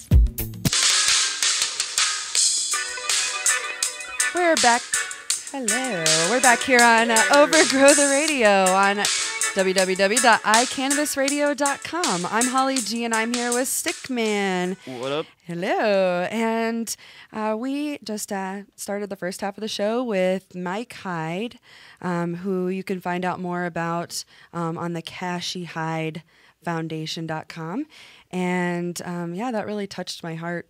For sure, that's an amazing story. Right. And, you know, it's just something that everyone should know about, that cannabis is not just for, you know, medically for adults. It can be used for sick patients of all ages. Well, and before we get in and you introduce our next guest, just let me throw in that there's a news story that was done, and kudos to the mainstream news for doing this in Montana right when he came public. And if you haven't seen it, get a box of Kleenex and sit down and watch, because it takes you through his at least first battle. And everyone that I know that I sent it to cried like a baby, myself included. Not scared to admit I wear my emotions on my sleeve. So I'm going to let you introduce our next guest as she patiently waits. Yeah, we're excited to bring her on the air here. Our next guest is a longtime activist. She has fought many battles around the country, and she is now the media coordinator at Green Aid. So this is Miss Amgela Bacca. We're hoping we pronounced that right, Angela. You're close enough. So you have to correct me, because that's what I ask of people when I pronounce their name. It's Italian. It's a soft day, so Bacca. Bacca. Bacca. Very good. Amgela Bacca. Well, thanks for joining us. Thank you for having me. Absolutely. You and I, I don't know if we've ever actually spoken, but I've definitely followed your work. I know we talked a couple years ago with Overgrow. Ed at one point was going to come out and speak. Ed Rosenthal, of course, I'm referring to. He actually joined us a few weeks ago, and he was in studio. He was a hoot. Oh, he was a hoot. He convinced us. Yeah, he usually is. we're deputized now here at Overgrow the Radio. We're all agents of the DEA, auxiliary agents. Oh, my rights have been revoked on that because I'm not destroying enough marijuana. Oh God. I try. I'm just not that good at it. All right. Keep destroying it. I didn't realize. There must be none left. I mean, I didn't realize there was requirements like that. Maybe I should revisit this whole outline of this pledge I took. Yeah, he said he was disappointed in my destruction rate. Nice. Well, I would work on that. He is kind of a foremost authority on destruction of cannabis. So this is true. So welcome. Holly G's my co-host. I don't know if I introduced you guys properly before the show. Again, I followed your work for quite a while, since really I got involved and came out with Overgrow. There was a big battle. We've got some other stuff that you mentioned you want to talk about, and I think it's great because it ties into our life right now here in Colorado. But before we get to that, I want to tell folks, because people, a lot of times I get accused of my wife being quote unquote all about cannabis. And I think what people fail to see in that is that there's a bigger picture to the drug war. It's absolutely a civil rights thing, and there's other battles that people branch off and fight from time to time. And it was tied to cannabis. I'll premise this with that, but there was a battle in Missouri that you guys really jumped into, and that's really, where I grew a ton of admiration for you and what you guys were doing there. Tell us about that. What had happened is there was a SWAT team military-style raid in the city of Columbia, Illinois. The Missouri has a law called the Sunshine Law, so anything that the police do is recorded, as well as legislature, and you can submit requests to the Sunshine Law and get copies of anything. So a raid had gone on in this house. They shot a corgi and a pit bull puppy that were running away from the police, and this was all recorded on tape. Mind you, there's a dead dog sitting in a pool of its own blood with an 8-year-old across the hallway watching the dog dying in its mom's arms. Additionally, they didn't find any marijuana in the house. This guy was supposed to be a big-time grower. They found a pipe with a little bit of resin. The YouTube video was released through the Sunshine Request, and it went viral on YouTube. And Ed, who I had worked for at the time, put it up on his blog with a link on how to send official complaints to the Columbia, Missouri Police Department. We got over 93,000 complaints into Columbia, Missouri. That's and awesome. This is from all over the world. Everybody who had submitted a complaint was then sent back a letter from the police department saying that they had reviewed our complaints and they had looked at the conduct of the police officers and found them guilty of nothing wrong. And if we had wanted to send an appeal, this is the process for it. So Ed and I immediately filled out our appeal forms and sent them back. And turns out we were the only ones who did. So it started making headlines in mid-Missouri that these two crazy pot-smoking Californians were protesting this. And it kind of spiraled from there. We made some friends, and now there is a group called Show Me Cannabis that almost got a full legalization initiative on the ballot this last election cycle, and now they're looking at 2014. They came very, very close. Full legalization in Missouri. That you know, a lot of people in Missouri would say that'd be a cold day in hell, and I can't say that I disagree. Like that would be amazing, you know. Well, you have to. Missouri is a little different. It's traditionally conservative, but it's also extremely libertarian. So if you look at that libertarian aspect and you talk to people about big government interfering in their lives, that's when they start agreeing. And I also encountered a lot of soybean and corn farmers who actually wanted to rotate hemp into their crop production because it adds soil conditioners back into the soil that they usually pay for from Monsanto, which would be the biggest opposition to this. But it is a very libertarian cause that I think they can attach to in Missouri. Yeah, GMOs don't really make money in that avenue. That's bad. No, especially when you're doing it natural. Right. The Missouri in general, I mean, I actually lived in St. Louis, and you're right, there's a lot of libertarians, and then there are pockets of progressives. But it's a lot in some aspects, like here in Colorado, you know, we fight, even though, okay, so we're on the forefront of legalization and all that stuff, but you beat us? Well, yeah, I mean, in the same respect, we still have issues. You know, we talked earlier, until recently, I'm moving to Denver in the process of, and I lived down in Colorado Springs, El Paso County, and we have a DA there that is just ridiculous about going after caregivers and patients. It's, you know, like he's stuck in the 80s before we even had a medical law. Even now, even since 64's passed. So I guess that's kind of where we're going to segue into is California had, sorry for the slang, California had an initiative a couple of years ago in an off presidential year in 2010. I have my opinion on what happened and what didn't, and ultimately didn't happen. But I guess we'll start with you. You know, you've been in this game for quite a while, probably as long as me or longer. And I mean, in your opinion, you know, why didn't it happen there first? Let me just ask it that way. Well, I want to just step back a little bit to what you were saying about your sheriff in El Paso County. You said that Absolutely. He's stuck in the 80s. And I would argue that he's stuck in the 90s because a lot of the incentives for these types of raids is civil asset forfeiture. And what a lot of people don't know is that under the Clinton administration, equitable sharing was passed. And this is a big, big wrench in the war on drugs. Under equitable sharing, police in any municipality can act as federal law enforcers, and they can possess all of your things, your house, your car, any of your property, without ever charging you with a crime. It gets sent to Washington, D.C., where they keep 20%, and 80% check gets sent back to the police department. From there, the police department can decide how they want to spend it. They can buy guns, tanks. They can use it for holiday bonuses. So that is why that officer is going after, because he's making a lot of money, and I guarantee there's not much tax money coming in El Paso County. So sorry to sidetrack you that way. No, I agree. I always refer to the 80s because, you know, I'm a child of the 80s. I hate to admit that. But, you know, Ronald Reagan, Nancy Reagan, Just Say No, Dare, Take the Pledge, all that fun stuff. So, yeah, you're totally correct, which is why you're our guest, because I like to have people on who are smarter than me in areas and learn. I'm sorry, go ahead. Well, I'm so sorry, but the reason that it didn't pass in California is I think we had the wrong talking points, and I think you had the right ones in Colorado and even Washington, although there was debate there. But we were doing a lot of preaching to the choir and a lot of preaching to the opposition. Looks like you guys are having fun. We're always having fun. Yeah, we were doing a lot of preaching to the choir or preaching to the opposition, but elections are won on moderates.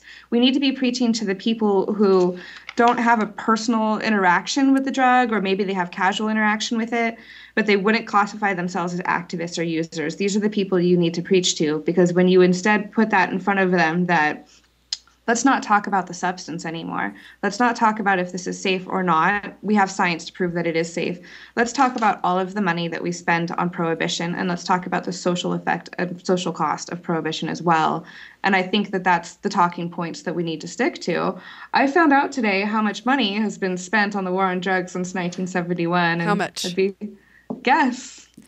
Oh, God. $100 trillion. Way over. I would say, I mean, I would give it $1 trillion. I would say maybe two. It's exactly $1 trillion? Yeah. Oh, okay. Yeah. So at least $1 trillion. Woohoo! What do I win? $1 trillion. I get an extra bowl after the show when I get home. Yay! Oh, I can't wait till I get mine. I'm on caffeine right now instead. Nice. Well, I'm there with you. So I think that's kind of what we were going to talk with you a little bit about is, we all do the same thing. We all want to see legalization spread, which we are. Well, before we get there, though, I want to compare two things, and then we're going to maybe try, as we get on with the time, to educate people on how to spread it to their state. But again, as an outsider looking into both Washington and Colorado, it's sort of a two-part question, I guess. What do you see as the differences? And then after that, what do you see as a better, how do I say it, a better placed law, a better formed law, if that makes any sense? Yeah, I think Colorado did a much better job than Washington did. Nonetheless, it was still exciting today to see pictures of people lighting up joints under the Space Needle last night. Absolutely.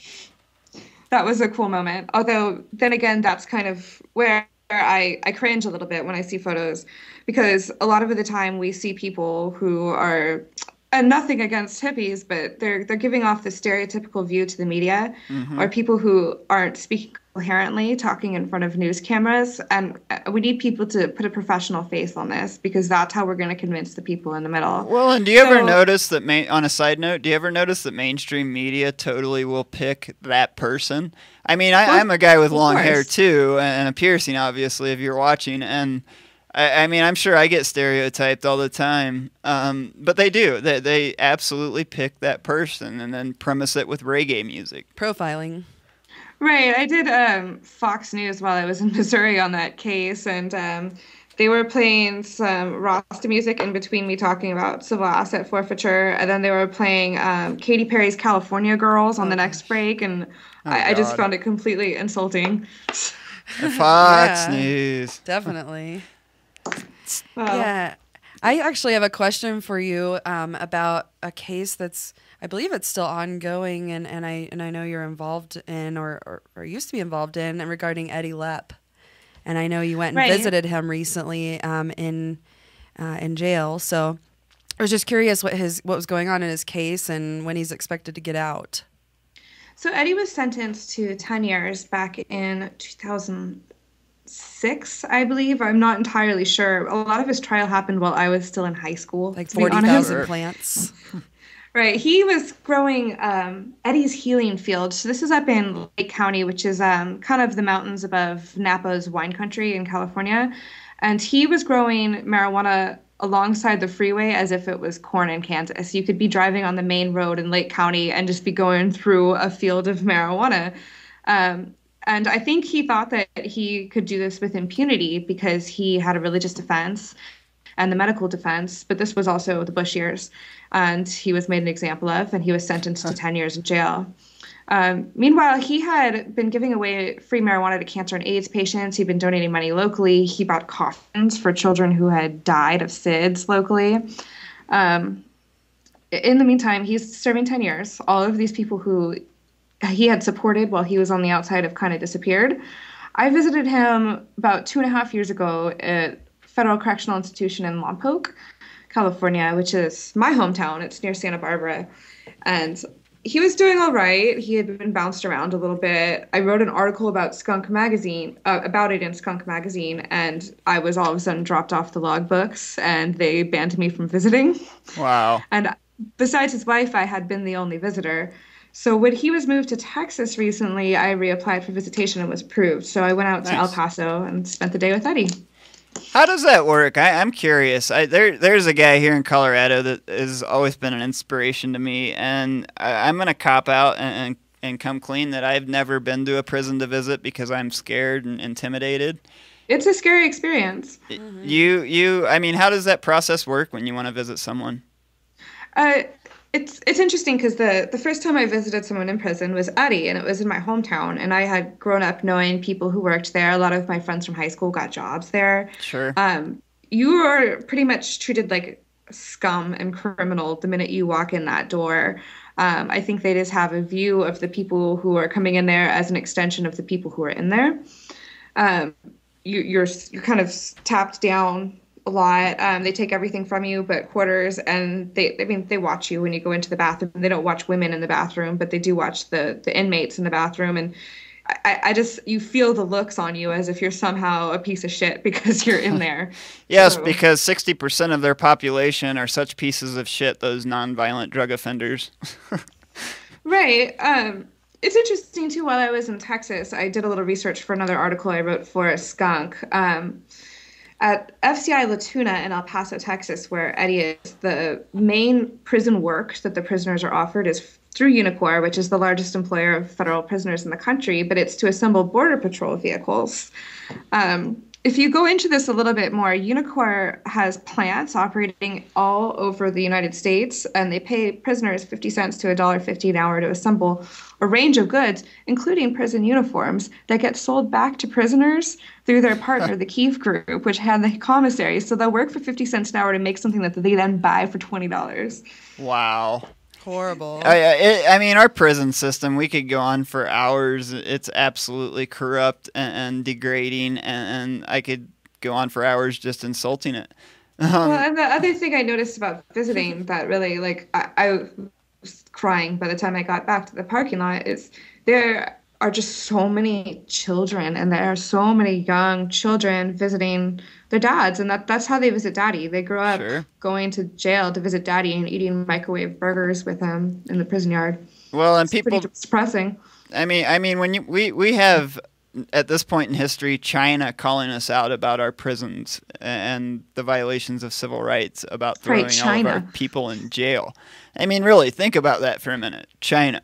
That's fine. So what we're going to do, Angela, is we're going to let our viewers think about that for a minute, and we're going to pay a few bills. And if you'll hang out with us, we got some more time to kill, and we got a lot to talk about. So thanks for listening. We'll be right back. Stick around on Overgrow the Radio on iCannabisRadio.com.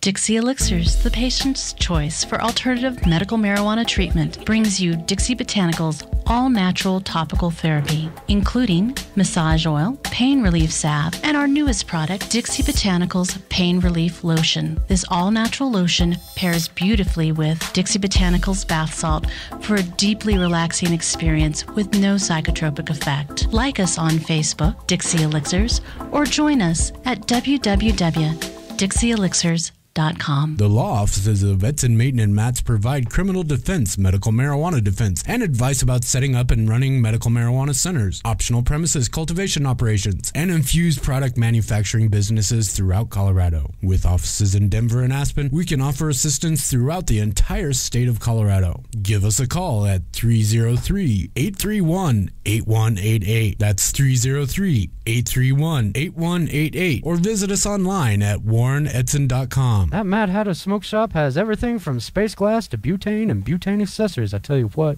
Located at 6091 West Colfax in Lakewood, and now at 2615 Walnut Street in Denver. Ah! God damn it, Reclaim, put your pants back on. Hi, Josh Stanley here from National Geographic's American Weed. I'm here with my brothers, and we've just recently put together a foundation in Colorado to allow for cancer patients and other patients of debilitating conditions to be able to get a hold of cannabis-based oil that's just about free of charge. I've just about had it with seeing sick patients suffer needlessly just because they can't afford the proper medication. That's what the Realm of Caring is going to change. Visit therealmofcaring.com. The website will be complete and up on 4/20 of 2012. But until then, please contact any of us Stanley Brothers directly through email. You can get us at gratefuljosh@hotmail.com. Now come on, Colorado. We need to take care of each other. Join the Realm. That's realmofcaring.com. Thank you so much. We Grow Colorado, the premier medical marijuana dispensary in Colorado Springs, is proud to be a part of the medical marijuana community. We Grow Colorado works hard to make every patient feel comfortable and informed. With a great selection of medical cannabis in multiple forms, the patient finds many premium choices to aid in their self-treatment. The staff at We Grow Colorado is another large part of what makes We Grow Colorado the #1 choice for many patients throughout the state. Visit them today at 2502 East Bijou Street in Colorado Springs for an experience that will last and last. Green Monster Glass, a full selection of glass and glass accessories, as well as all of your smoking needs. Stock your dispensary or smoke shop with reasonably priced glass from Green Monster Glass. Green Monster Glass is locally owned and operated, Find us on Facebook or call Daryl at 719-217-5380. That's 719-217-5380. And we're back here on Overgrow the Radio with iCannabisRadio.com. I'm Holly G, and you're listening to Stickman as well. And we're actually, we have a guest here on the phone. And before we bring her back, just want to direct everybody's attention to green-aid.com. I'm on it right now, and it'll definitely help you see a little bit more about Amgela Bacca that we have, and she's actually Green Aid's media director, and also I believe Ed Rosenthal's assistant. Is that I correct? was his editor and assistant a couple of years ago. I haven't worked for him in a while. Yeah. Okay. Good person to work for. Yeah. That I bet you have stories for forever. Hey. Oh yeah, of course I do. We're still friends. There's still stories happening. Oh, I'm sure. One of these days I'll get out there Well, one of these days I'd love to get out there and hang out with you guys. It was fun to have him here. I became pretty good friends. You won't remember any of it. Yeah, right. I'm okay with that. I could use one of those trips about now. It's been one of those weeks. Before I get back into talking with you, we do have to take just a second and talk about all those commercials we just had. They're our sponsors. I think the camera's on me, and I might talk about this after we're done with Amgela, but this is what I use as well, and this is what Mike was talking about for Cashy. This is Realm Oil. We have an organization here that is actually a show sponsor, the Realm of Caring, realmofcaring.com. They get oil to patients, cancer patients, kids with Dravet's for really next to nothing. They've taken a focus on the children, which is awesome because people like Cashy deserve to live and deserve that chance and deserve cannabis oil. And you can't always afford it. In dispensary, one of my favorite places to go. I was in there the other day, and I think I got some Bubba. I don't remember, but it was awesome. Dixie Elixir, we loved the folks at Dixie, the Dixie X line. If you're in Mississippi and you can't have THC, you can get almost everything but THC now through their Dixie X line online at dixiex.com. Independent Records, stop in. It's a really cool place. They have like a whole wall of glass. 7 locations all along the mountains here in Colorado. We Grow Colorado, good friend of mine, Drew, had a dispensary in Cali at one point, grows amazing meds. Green Monster Glass, another good friend, Daryl. He definitely gets us poor patients reasonable glass. So we love all you guys. Thanks for helping us out. It's why we can do this. So welcome back, ma'am. Sorry. Thank you for sitting through that. No worries. So I think what I'd like to do with you for our remaining time is kind of break it up, because as I premised it with, and then we got all sidetracked and crazy, is, we want to spread this. We want people to have the same rights that you enjoy in California and I enjoy here in Colorado. Well, we all enjoy frequently. But so let's talk about that, because we live in a society where, you use the term talking points, and that's a true term, and that's what I want to talk about. And that's really unfortunate that it's that way, but you have to keep things short and simple, or you lose people's attention, and you just lose their attention. So what I'd like to do is talk about some of the misconceptions that are still out there and some of the really strong talking points and the basis behind those, and why you think they're effective. And you've been out there, as we've talked about, you've been to places like Missouri. You've seen how bad it can still be. So let's start. Those are the most fun places to talk, though. Oh, they are. I mean, I appeal for some reason to conservatives. I always have. I've always been able to change conservative minds. Okay, not all of them, and not even a majority of them, but at least like a half of a percent. Some. Right. Well, and I think in my case as well, like I have a master's degree, a bachelor's degree. I'm clean cut. I come from a Republican family. It's very easy to listen to me and agree. So sure.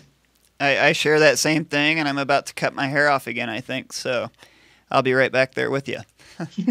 I'm glad I don't have to cut my hair off to go that way. Yeah, right? Yes. Girls are so lucky sometimes. Right? So let's talk about the positives. Let's just go down the line. Just tell our listeners and our viewers, what are some of the big points you want to stress to folks when you're out there campaigning?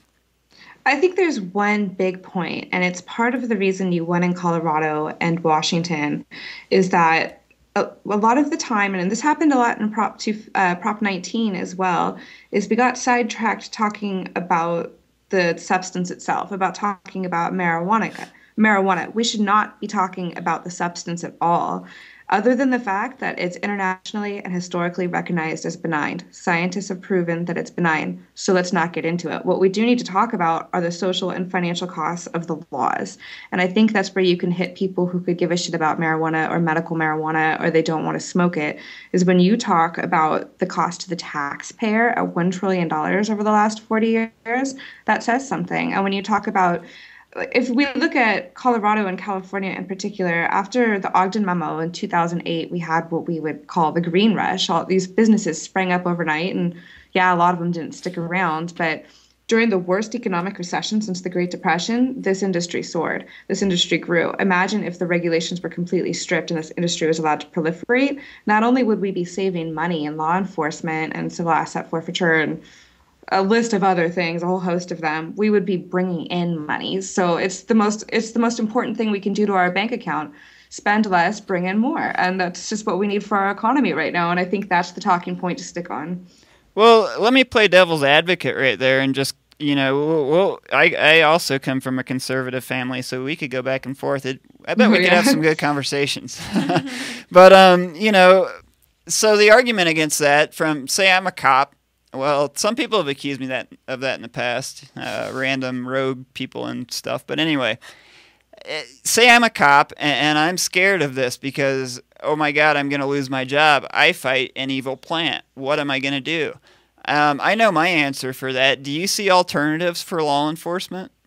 I do. We have murder rates that aren't really addressed. I know in the city of Oakland, our murder solve rate is probably less than 40 or 50%. There's a lot of police work that could go into that and solving murders and getting illegal guns off the street and a host of other things that are... Sorry to backtrack. I live in Oakland, California, which is the center of marijuana, as you know. But we also have... We're the third most dangerous city in the United States. There's a whole swath of the city that's referred to as the killing zone. Mm-hmm. We could put our police resources in there a lot better than with marijuana. And we've seen that happening in Oakland, although the federal government is challenging us on that. And as it's been happening, more culture and art has been springing up. The crime rates have been dropping. But every time they come in and shut something down like Oaksterdam, it reverts. And I think that's a good place to look because there's so many cities like Oakland, Detroit's like Oakland, Cleveland's like Oakland. Need to look at that. Oh, absolutely. And I think you just mentioned something in passing there that is of great interest to me is Oakland proposed, and I'm wondering because I heard some rumblings recently, and forgive me for my ignorance of not knowing the details. Again, that's where you come in. Are they trying again for the big commercial grows, the city grows?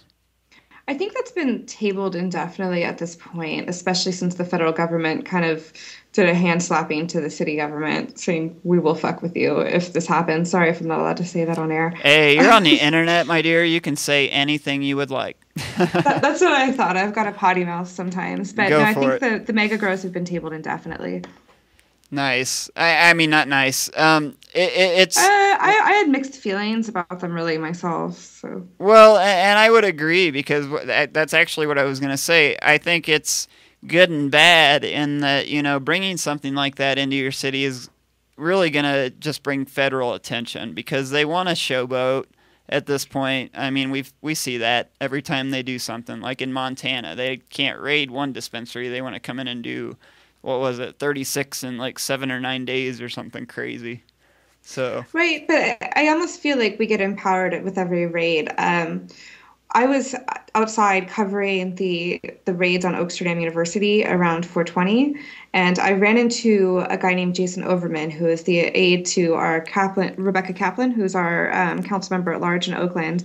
And I asked him what Councilmember Kaplan's official stand was on the raid, and he said, Councilmember Kaplan believes that if the federal government has time and money to be spending in Oakland, that they could help us get guns off the streets in East Oakland.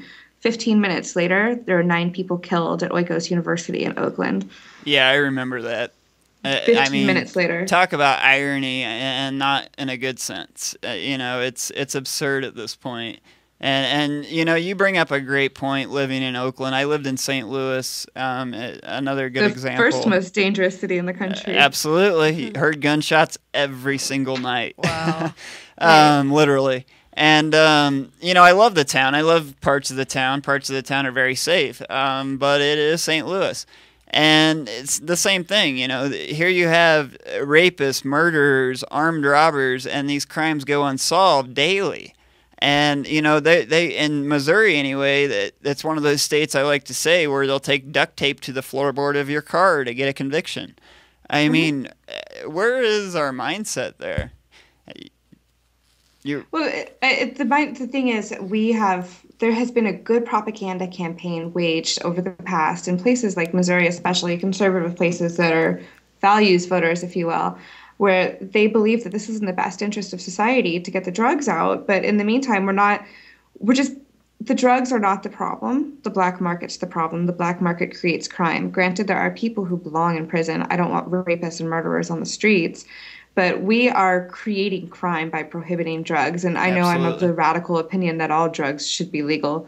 But that's because anytime you take something that people want and you make it illegal, they'll find a way to get it, and people will die in the process. Well, and I skipped ahead a little, and I agree with you 100%. There's no radical opinion there. The premise of the organization that I formed that goes to D.C. is ending the drug war, not just cannabis. Mm-hmm.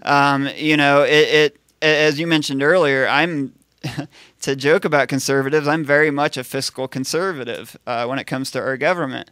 And there is just no logical or even sane reason to justify continuing the drug war. Not at all. This was a health issue up until 1930-7, and then all of a sudden it's a criminal issue. I mean, it happened just that quick. Right, and I think that's important to remind people as well, that it hasn't always been illegal, but it's a financial cost. It's a big financial cost to make this drug illegal. Well, yeah, I mean, and you've seen it. You work with people who have been to jail. It's not like, with heroin or crack, it's not like when you send someone to prison, they go into prison and they get, quote unquote, get clean.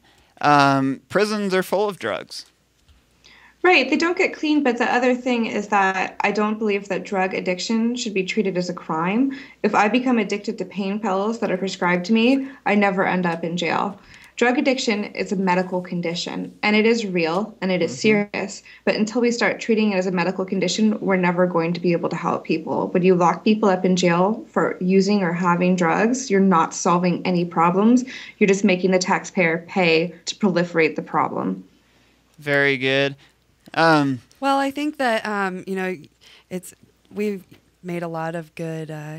it's been a we have taken a lot of good strides. You're not allowed to get tongue-tied on the show. Come on. We're just having fun here.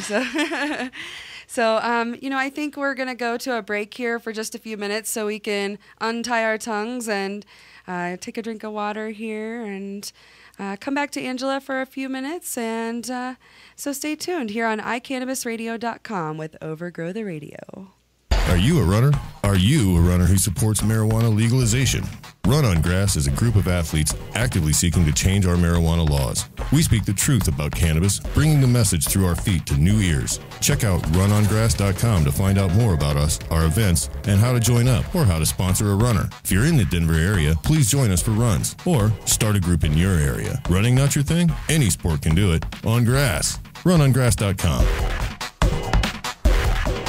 Dixie Elixirs, the patient's choice for alternative medical marijuana treatment, brings you Dixie Botanicals all-natural topical therapy, including massage oil, pain relief salve, and our newest product, Dixie Botanicals Pain Relief Lotion. This all-natural lotion pairs beautifully with Dixie Botanicals bath salt for a deeply relaxing experience with no psychotropic effect. Like us on Facebook, Dixie Elixirs, or join us at www.dixieelixirs.com. DixieX.com. The law offices of Edson, Mayton, and Matz provide criminal defense, medical marijuana defense, and advice about setting up and running medical marijuana centers, optional premises cultivation operations, and infused product manufacturing businesses throughout Colorado. With offices in Denver and Aspen, we can offer assistance throughout the entire state of Colorado. Give us a call at 303-831-8188. That's 303-831-8188. Or visit us online at warrenedson.com. Green Monster Glass,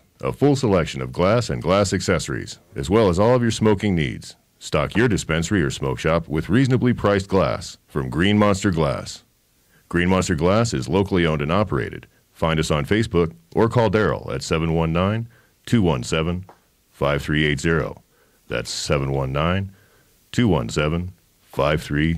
Hi, Josh Stanley here from National Geographic's American Weed. I'm here with my brothers, and we've just recently put together a foundation in Colorado to allow for cancer patients and other patients of debilitating conditions to be able to get a hold of cannabis-based oil that's just about free of charge. I've just about had it with seeing sick patients suffer needlessly just because they can't afford the proper medication. That's what the Realm of Caring is going to change. Visit therealmofcaring.com. The website will be complete and up on 4/20 of 2012.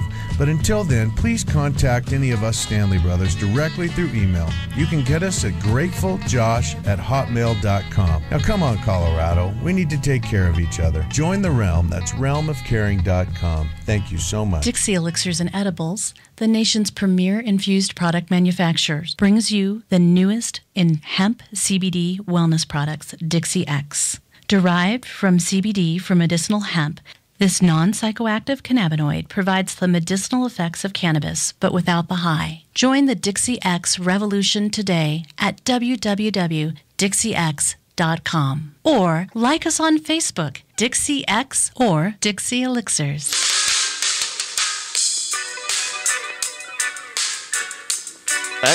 And we're back on Overgrow the Radio. Welcome back, everyone that's still in our chat room. Good to see you.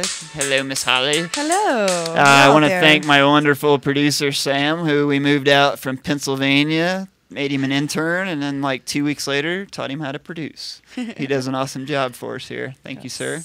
We hooked, well, you know, yeah. Anyway, let me move on.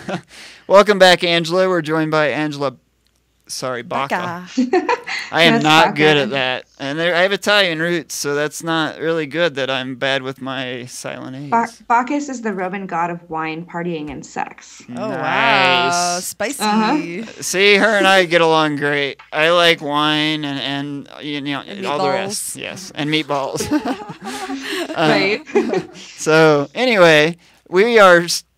of course, we're talking during the break, and I'm like, yeah, we're totally running out of time. We're not going to get to all the negative stuff. We didn't even get to all the positive stuff. So I'll take this opportunity to say at some point we will have you back on, and we'll delve into this more. But with the time we do have left, I kind of want to jump over to the negative side.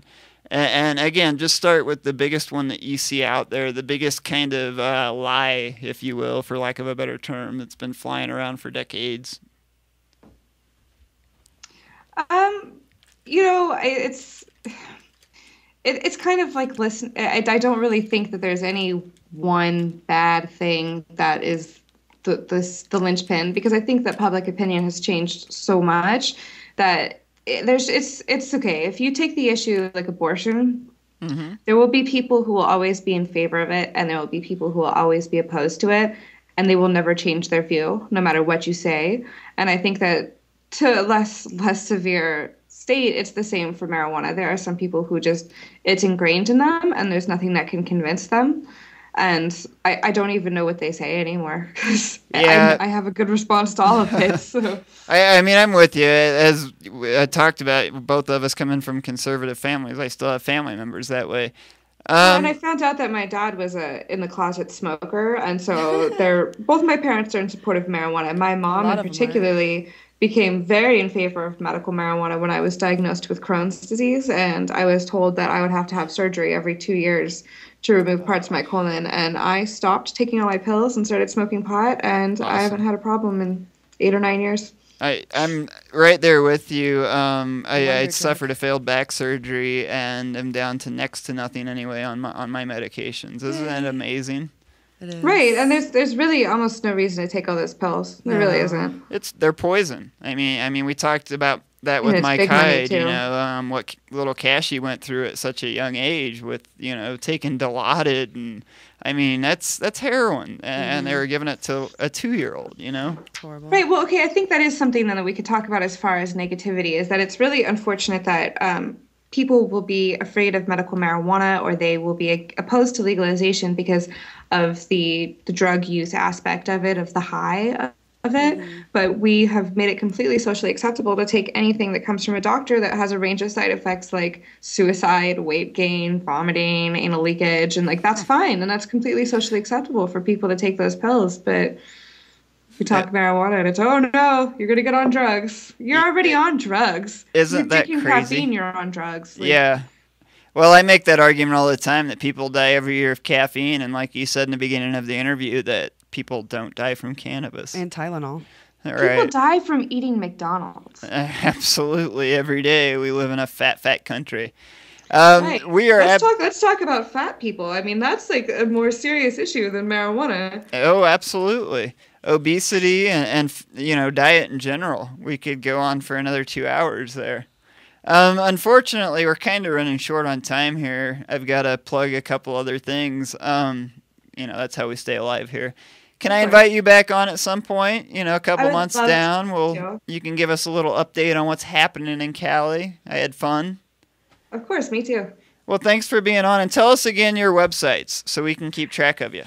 Yeah, you can follow my work as the media coordinator for Green Aid. The executive director of that is Ed Rosenthal at green-aid.com. I'm also a freelance writer, and I have an article currently in Skunk Magazine right now, and another one will be out in February documenting my trip to El Paso and the drug war and cartels in Ciudad Juarez. You can see all of that at aeiouyyyy.com. I love that. Say it out loud.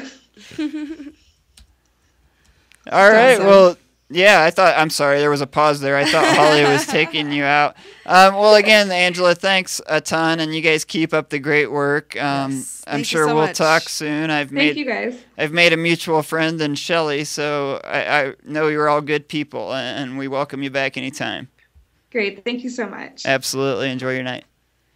Well, Miss Holly, it's almost time to get out of here. It's getting close. I found something funny that I just wanted to tell you guys. Please do. And it's not super serious, That's but okay. It's Denver related. Peyton Manning on the Denver Broncos actually threw his 420th touchdown pass here in Denver, Colorado a couple weeks ago. So, yeah, nice. So if you're a football fan, you should be celebrating that. Absolutely. I just came across that fun fact for Nice. you 420 lovers out there. Well, one thing we've got to do, and then I think there was one question about the oil. People were wondering what the oil. I was actually curious too when we were talking to Mike Hyde when he said that he gave his son oil to help him. Do you know, was it THC oil or was it just CBD or what was the oil he was giving him? Well, it was, I believe, from my knowledge, more THC based. What Mike was doing was honing out the THC, and that's, when the law shot them, was when he was working his strains down. And like, I get my oil, which I had out to show and never got a chance, but here it is. The Realm oil, and it's what they're doing for their kids is they take all the THC out of the oil. So, as Amgela was saying, a lot of people are scared to give their kids anything that will make them quote unquote high. Yeah. It won't anymore. I mean, yes, what I take and what mostly was available to Cashy was a higher THC oil, I believe.